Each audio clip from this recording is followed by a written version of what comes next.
What is up, everybody? Welcome to the Healing Hotline. I'm your host, Jessica Trambarger, and this is the very first episode, and I am so excited.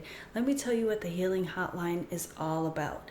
Basically, I have no fucking friends, okay? And that is on purpose. Literally, the universe has set everything into action so that we can be in this very moment, okay?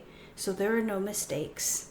And I truly believe that the reason why I have no friends is because I am meant to make this podcast. And y'all are going to be my friends, okay? So essentially what this is I am always doing healing. I am breaking generational curses, and I want someone to share this healing with. Now, at certain points of my journey, I did have friends, and there were people that I would talk to when I would hit these certain milestones, but now I don't have them. I only have my husband, and my husband is not willing to go super deep into these topics because he's not really healing on the same level that I am, and that's okay. You don't have to get a new significant other. You don't have to get a new bestie.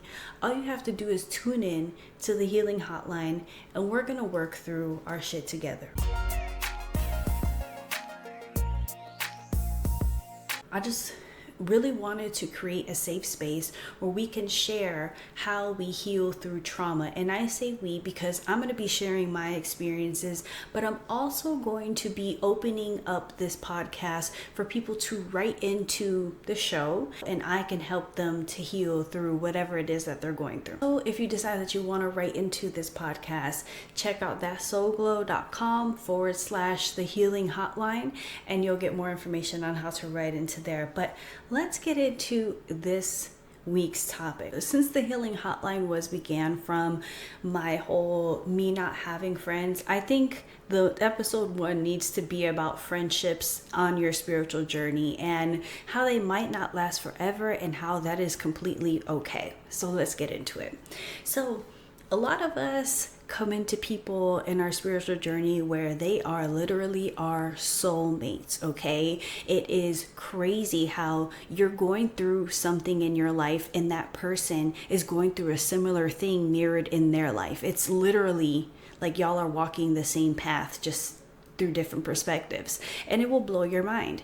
Now, these people are here to help you heal through the certain things that you are healing through. And while you're in this friendship with them, you think that y'all are inseparable. There is literally nothing that can tear y'all apart until one day you wake up and you realize nothing feels the same with this person. Like the conversations that y'all used to have, the comfort that they used to give you, something changed. What was it? Now, for me, for the longest time, I thought that I just had really bad discernment. I was like, do I just not know how to read people? Am I just really bad at missing the red flags? Yes and no. Part of it was I did skip over a few red flags, but I think the biggest part of it was that these people and the relationship that you had with them changed because you changed. See, when we're healing, we are constantly jumping timelines. We are in this one timeline for a minute, and then we decide that we want to change our life in a certain way, and that requires us to jump into a new timeline. We are constantly doing this, whether it's consciously or unconsciously. But the number one thing that you need to remember, and you can literally watch any time travel movie to get this information, is that any time that you jump into a new reality, things are different.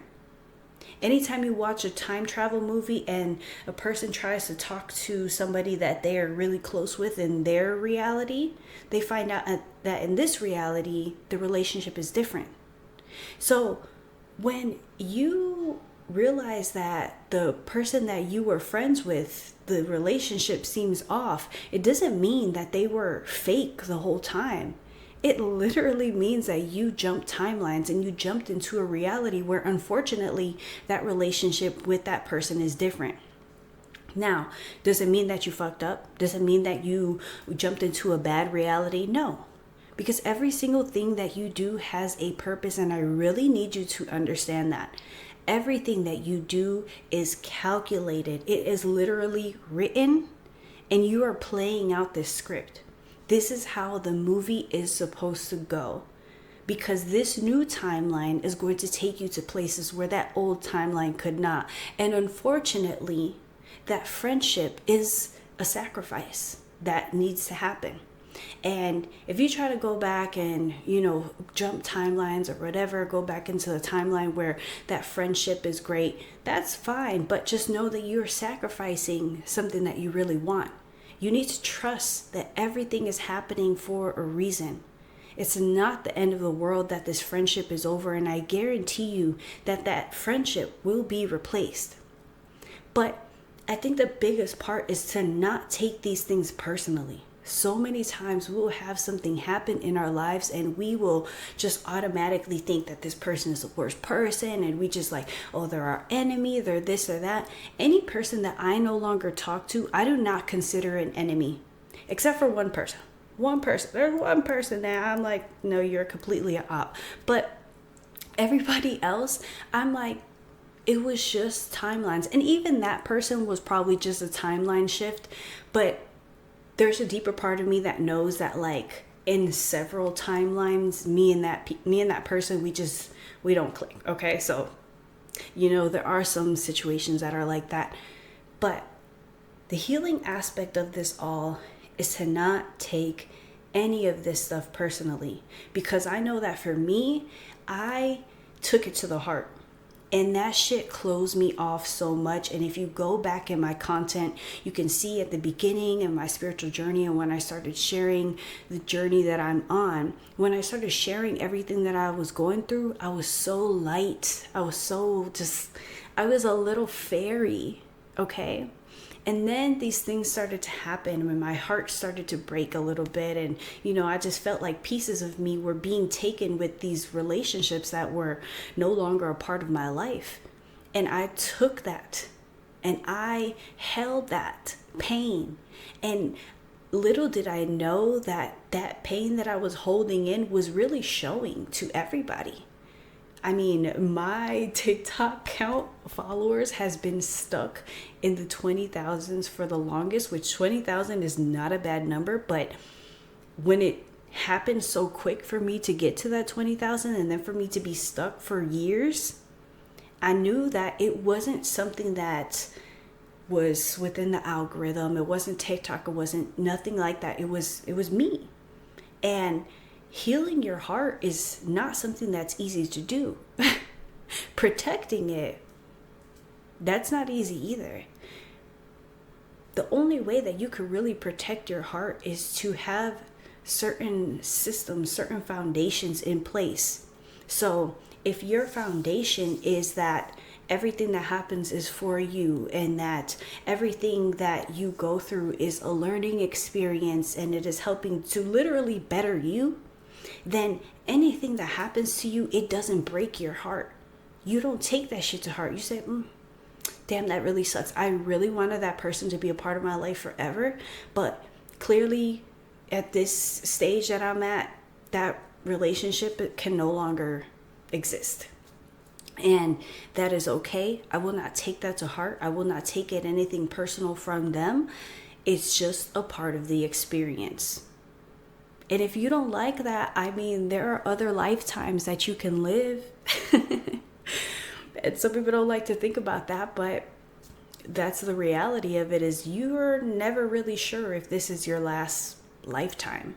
So why don't you just try to make sure that you do everything that you can to ensure that it possibly is.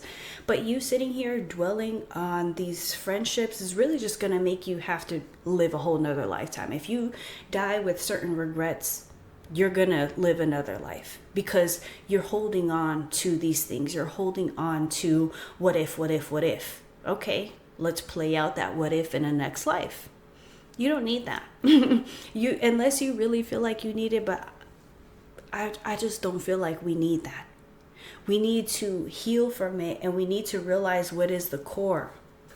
The core thing of everything is that people come into our lives for reasons and for seasons.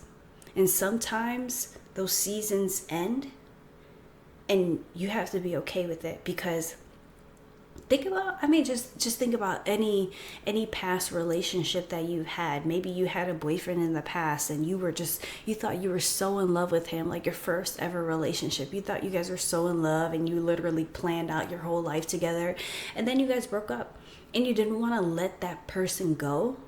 But then along came this new person and you're like, holy crap, like, I love this person.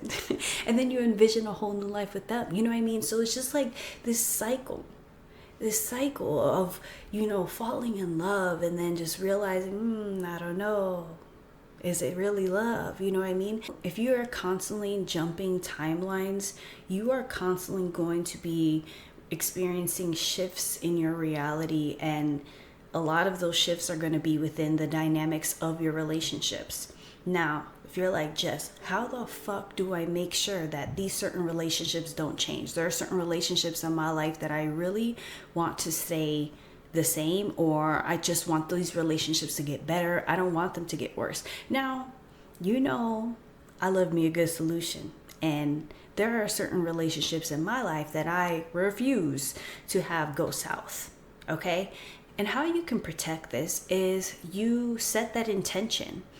Constantly affirming that these people and these relationships are good for you is a major way, because a lot of it is your subconscious thoughts. These friendships that I no longer have, there was always a little bit of me that was kind of thinking that they weren't right for me. Or even when I did think they were right for me, I thought that these relationships weren't going to last, and it ended up manifesting. Okay, so our thoughts are really powerful and they can control our relationships with other people. I've done this a million times when my husband is being a dick. I'm like, he's so sweet, he's so nice. And guess what? It happens because I make that my dominant thought about him. I don't think he's an asshole. Even if he's being an asshole, I say, he is the sweetest man ever. He treats me like a queen. And guess what the fuck happens? So how about, instead of thinking so negatively about these relationships that you're going to head into, or these friendships, and thinking how everyone backstabs you and stuff like that, how about you start affirming that every single person that comes into your life is going to provide value and is going to help your life get even better. It's all you have to do. People don't realize that their intention is so powerful. I literally wrote a freaking journal. I literally made a freaking journal called Intentional 24/7. And this is the most magical journal in the whole fucking world. And I'm not saying it just because I made it. I'm saying it because it literally is. I set my intention every single day, and that intention plays out in the most beautiful way. And it has shown me that your intention really is everything. So if you want that journal and you want to change your life, make sure you check it out. It's on Amazon. It's called Intentional 24/7 by Jessica Trambarger. Okay, I don't talk about that journal a lot, and I think it's because I have yet to fathom a way to really describe the magic. But all I can say is that if you start using this journal, your life will literally change. Hands down. Okay. So start setting that intention that everything in your life is literally for you. It's benefiting you in every single way, no matter how your circumstances look. And watch everything change. Your relationships are going to start to get better. The conversations that you have with people that you talk to every single day will start to get better. So I don't know how long I want to make these episodes, but I think that that's all I had to talk about for this segment. We're going to keep this first episode very short. I'm going to be dropping new episodes every Sunday. And like I said, if you guys need a little bit of help with your healing, or you want to talk through some stuff, make sure that you write into the show, thatsoulglow.com/the Healing Hotline. And I will see you guys next Sunday for another episode of the Healing Hotline. This is your girl, Jessica Trambarger, signing out.